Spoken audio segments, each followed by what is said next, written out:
Understanding the role of business better, the libertarian perspective. Narrator, Phil Richmond. Happy employees lead to happy customers, which leads to more profits. Vaughn Ost, EVP of Integrated Solutions, MarketStar, is reported to have said, suggesting the role of business is to make profits, not produce happy employees. Happy employees are a necessary evil, something to put up with or arrange as a secondary requirement towards the fulfillment of what is really important. Managers have a legal obligation to make money. In this system, it is a logical necessity. Managers must generate sufficient revenue to pay the bills of the company. These bills include a return on the investments of shareholders. People do not invest for any reason than to generate an income. Profits are a return on capital. Investments are sometimes referred to as having money work for you. Money does not work in any meaningful understanding of the word. It leverages value out of an asset, but it does not itself do any labor, nor does it add any value to the assets it extracts value from. It may be a crass illustration, but not all the time in the world will add value to the money in a bank vault. Money must go out into the world. Money must prowl around like a roaring lion, seeking someone to devour, before it will generate wealth. But there have always been those who see investing in a different, more positive light. Cast your bread upon the waters, for after many days you will find it again. Give portions to 7, yes to 8, for you do not know what disaster may come upon the land. If clouds are full of water, they pour rain upon the earth. Whoever watches the wind will not plant, whoever looks at the clouds will not reap. Few of us see the distinction between lending and capitalizing. The terms are interchangeable for business persons. One can lend a horse as easily as money. A business can be capitalized with cash or with computers. Commerce needs both equipment and liquidity. But in fact, there is a distinction buried under the power of investors. The difference matters to the purpose of a business. If a business only needs to make money, then it is legitimate to set up a business with the sole purpose of making money. The clothing company wants to make money, as does the bank.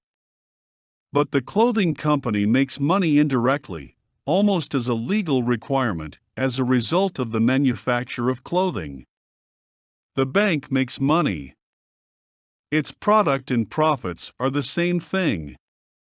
There is an inherent paradox in the structure of a business, linked to its need to make money. There are many issues that arise when starting and running a business. But at the heart of every business is a paradox that cannot be resolved. In a quote above, its writer mentions how important it is to motivate an employee. It has been said, the employee is the customer of the owner. Turn the employee into a happy customer, and he will look after the customers of the business. It does not take long to realize what an employee wants is what the business requires. The employee first and foremost wants sovereignty. The business needs sovereign authority. Employees would like to decide his work hours, level of remuneration, benefits, and so on. Business owners want to decide all of these things. Business and employee are at loggerheads. This issue cannot be resolved within the present framework. Right or wrong, the aspirations of employees are not compatible with the position of the owner. Employees are motivated by providing them with quasi-status. Employees are provided position, titles, raises, and perks. The impression is they have moved marginally closer to their overlords. No matter how many suggestion boxes and committees are provided, the reins of power remain at the top of the executive pyramid. It is in the interests of all leaders to thwart meaningful reform. Centralization is contrasted with anarchy, and anarchy is equated with chaos. Leaders all admit autocracy is tyrannical, but eliminating centralized power would result in chaos. The people are happy with a small modification in some superficial element while things go on much the same. The state diverts attention from the real issues and goes about its work of siphoning wealth from the lower echelons. The pseudo-war between capitalism and the state is a fight between two co-conspirators. Pickpockets might have two accomplices distract the crowd, using a sham argument, while he fleeces the crowd. An employee is recorded as an expense of the business. Business is not even understood as a way to give people jobs, far from it. The role of business is a way to unemploy as many people as possible. If profitability is the goal of business and employees are an expense, then unemployment is a way to benefit the bottom line. Let us think about this from another angle. If the role of business was to make money, making more money would be the solution to something. But more money put into the economy is inflation. More money made by business means an increased concentration of wealth. Wealth concentrated in fewer hands means greater autocracy and tyranny. How many tyrannical governments are headed by what is to all intents and purposes a group of monopolies headed by the nation's top official? Does Putin gaining more billions help Russia? The richest person to have lived is reputed to be Mansa Musa, 1280 to 1337, king of the Mali Empire. His wealth is tagged at £400 billion. How well off is Mali today? Despite Mali exporting gold and salt, it is now a relatively poor nation. The richest men in the world have benefited from the pandemic, whilst smaller businesses have struggled to remain operational. It is difficult to reconcile the policy of governments with the proposition that businesses exist to make money. Is this principle consistent with the actions of small business owners? It seems to me that most small business owners operate, if not on a different premise entirely, with a more nuanced view of profitability. It is vital capitalists make profits. But this is not the stated aim of the business. At best, profitability is a means to an end.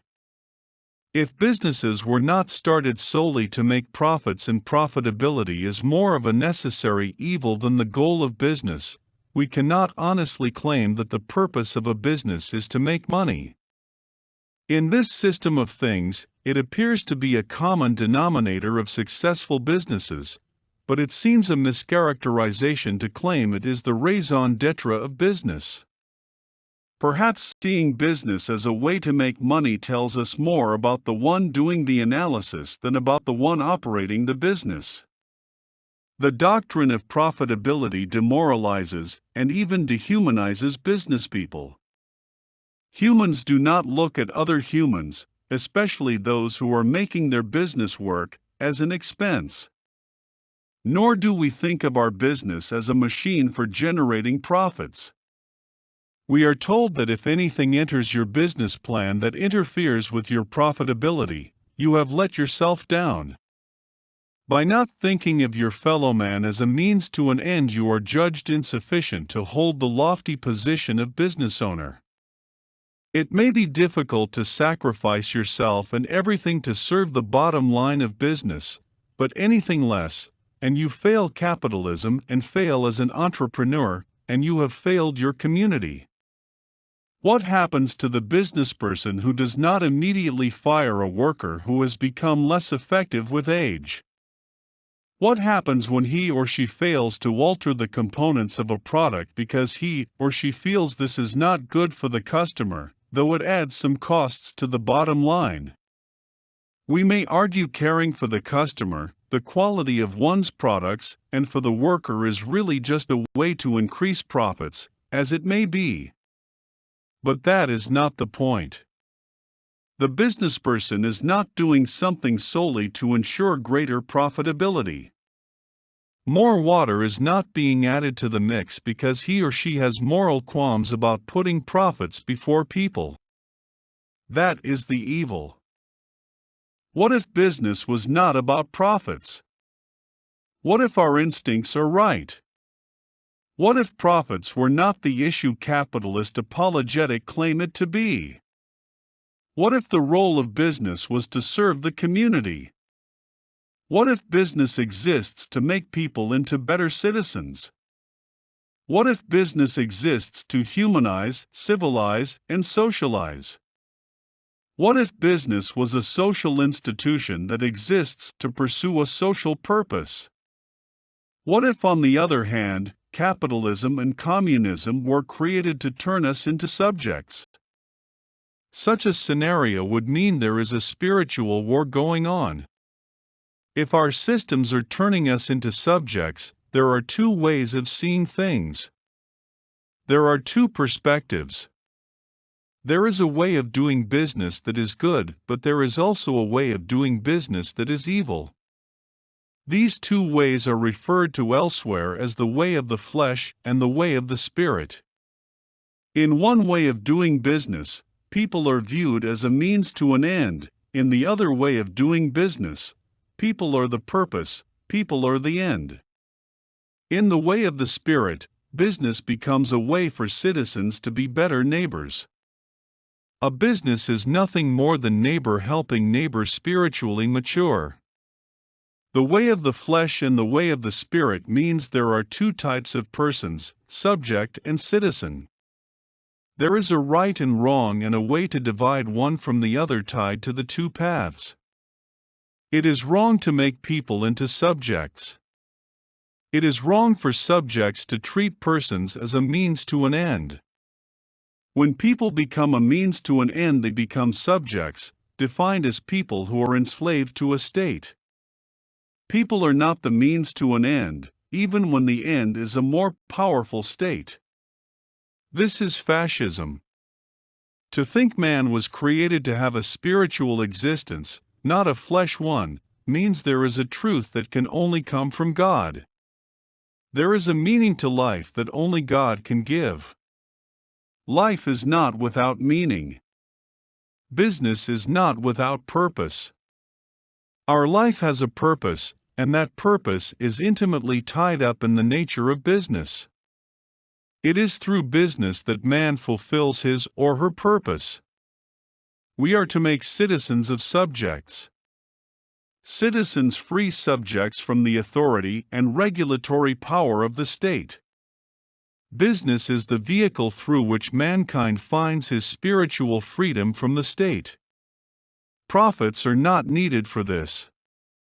They are not even central to the purpose of business. What is needed is a business model in which mankind finds and expresses his purpose. In and through business, the creativity of man is expressed. If central governments are a hindrance to business success, capitalism models business as a dictatorship. Because of the state, making money is a good thing. It helps the state. Profitability is a good thing because of the state, not because of the intrinsic merit of either money or profits. We can explain it this way. Money is not nutritious. If we need money to buy food, then money is a necessary tool. If we could get food without money, no one would use it. Money is a handy way to meter out goods and services. The value of the goods we receive compared to the value of the goods produced gives us an objective comparison of each person's account balance. It is important to know who is giving more than they get and how is getting more than they give. Without accurate accounting, it is impossible to talk coherently about justice or equality. More importantly, without being able to account for costs, all talk of justice is absurd. How can a businessperson, focused on making ever greater profits, be expected to think about justice? This brings us to the problem of living in the spirit in contrast with living in the flesh. For those who live in the flesh, doling out a few dollars or giving people a job seems sufficient to fulfill one's charitable and social obligations. For those who live in the spirit, this view of charity is minimalistic. Giving money to a charity is, spiritually speaking, the least we do. To be truly charitable and to fulfill one's purpose requires a business. But this version of business is not compatible with the capitalist view of business. Once more, we face an incongruity and incompatibility between two different perspectives. To fulfill our purpose as human beings and as business people means not only that we desire to do good, but we must also organize our affairs and resources to do the best we are able. But the present structure of business, and the way culture itself is organized, does not permit us to fulfill our purpose through business. Yet, if we look at life, we will soon observe we cannot fulfill our destiny outside of business. Imagine I need help. This ought not be difficult to do. No doubt it is not hard for you to realize there are things you need help with. It might be no more complicated than you need a painter and I need a carpenter. You might help me, you might not. You might ask for payment, you might not. Regardless, you probably believe I will help you or someone else in due time. Regardless of the particulars of the event, the help anyone can give is limited to the resources they have, particularly time.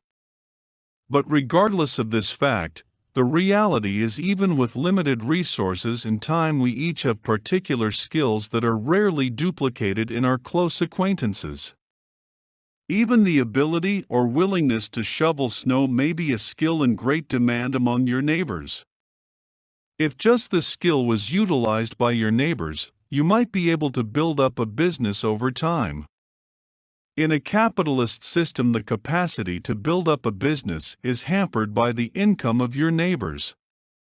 Perhaps is the risk that what is used to compensate you would be lost. In effect, spending that seems to end in consumption and not consist of an investment is avoided when possible. But what if the possibility hiring you would not create an uptick in economic activity ceased to be a concern? What if I could get my snow shoveled and so could my neighbors, and we could have this service performed without risk? At some point the reader will assume the state must exist as a regulatory force to protect the interests of all parties. This is not so. The exchange of goods and services predates the state and has always occurred. The state is only required when accounting is primitive and exchanges occur in an informal economy. People are always helping one another out. This is an informal economy. We do not always expect to be helped from those whom we help, but we expect help when we need it. We also expect those whom we help will help others. Some call this empathy, some call it being neighborly. It means we help each other as needed. It also means we expect the help we give and the help we get will balance out. Modern businesses have formalized the informal economy. Money makes it possible to estimate what our status is as regards our credits and debits. All that is needed is a way to track credit and debits accurately. Values flow in and out of our accounts. They are informal debits and credits when not recorded or tracked. The state is needed so long as the economy contains a substantial informal component. The interesting thing about economic values is that they are all man can create. We do not create assets or natural things. We think we do, but energy cannot be created or destroyed, it can only be transformed. Mankind adds value through the transformation process.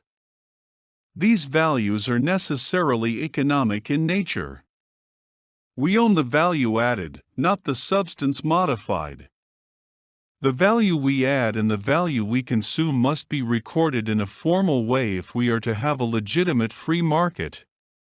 Economic value is added through a process called specialization.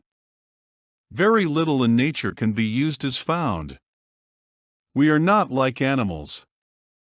We do not utilize assets in vitro or in situ.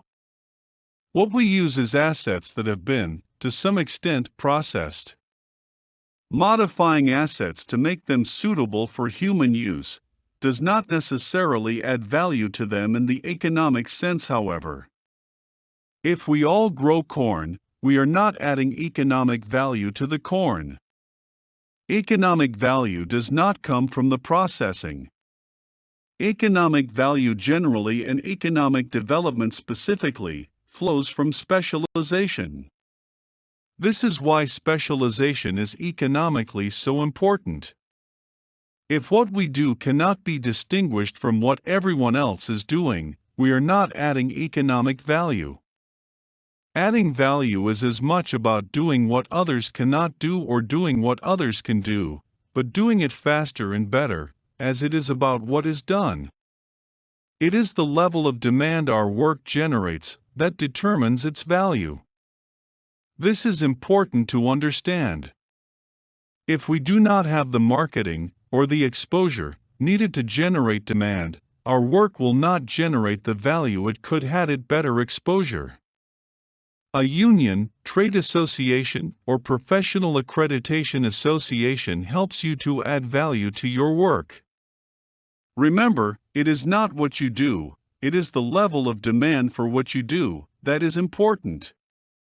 You can get years of education or spend a lifetime on a project, but if you cannot market it, or if no one decides they want it, you will not experience economic or business success. Business people need a clear idea as to what has value to their clients, usually their friends and neighbors. There is a conversion problem, a problem as to how much work we put into a project before the business breaks even. The best indicator of this point is how willing people are to invest in the business. Neither communism nor capitalism has solved the problem of business startups. Communists can find the resources needed to start a business. Being centrally controlled, the economy can transfer resources to where they are needed. The problem of communism is in evaluating the merits of a suggestion. Whatever the central group thinks is a good idea is implemented. Capitalism is not short on ideas either, but suffers the same difficulty of sorting through the chaff to arrive at an idea that will prove profitable in the long term. Yet, how important is this? It has been established that the role of a business is to create citizens. Citizens are fully engaged persons. In another sense, a citizen is a business person.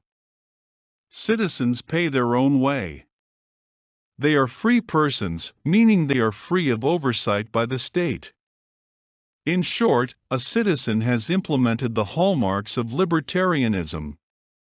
The citizen and the state and a libertarian, and a business fulfilling its purpose and the state, are incompatible.